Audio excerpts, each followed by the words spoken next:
Obviously, this period has been very difficult for everybody. I mean, businesses have lost money, but they'll be able to make that money again in the future. People have put on weight, but they'll be able to lose that weight. But, there are children who are not just not developing, but there are some children who are regressing. I mean, recently had a daughter, and it's just amazing to watch her develop. And I just can't imagine what it must be like to watch your child not just not develop, but regress. And I appreciate that there are shortages. There are shortages everywhere. I know that the Clare Crusaders Centre in Ennis is inundated with parents who are just desperate to get help because they're watching their children regress and they don't know whether they'll ever, get them out of that again. I mean, given the shortage of SNAs, could the government perhaps look at using occupational therapists, speech therapists, specialist nurses to provide the July provision, or would their skill set be just unsuited to the provision of that service?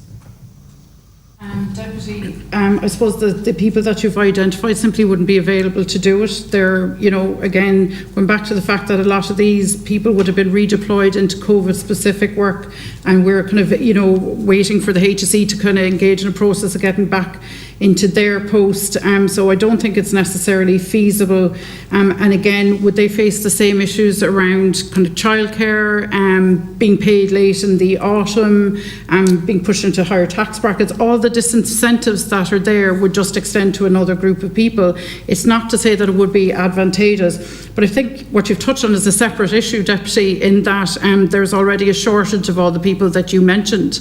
And the irony isn't lost on me that tomorrow will be the second anniversary sitting in one of these committee rooms, raising the issue around the provision of therapy and educational supports to children, and the fact that 2 years ago there wasn't not one new children's disability network team established since 2014, and over the last 2 years, it'll be the second anniversary tomorrow, there still has been no new team formed. So the Deputy is looking for people that we have a severe shortage of, and that we require heavily investment to provide that scaffolding around parents, and now more so than ever, because you touched on the fact that you have a new baby and watching your child develop, and when you do become a parent of a child with special needs, any minor achievement is massive. I can't understate it. And the emotional upset that parents have had to deal with over the last couple of months of seeing children not being able to sleep, destroying their houses, assaulting siblings, not through any fault of the child, but arising out of the frustrations and the lack of supports and the lack of access to school and therapists over the last 3 months has been catastrophic, and I can't understate it enough. Thank you. Thank you. I don't know what to say in response to that. But I think as a state, we do need to say something. We do need to be aware of the impact that the curtailment of services is having on the most vulnerable. I know I can't put it further. I just thank you very much for coming in today, and thank you for sharing your experience and your knowledge with us. Thank you.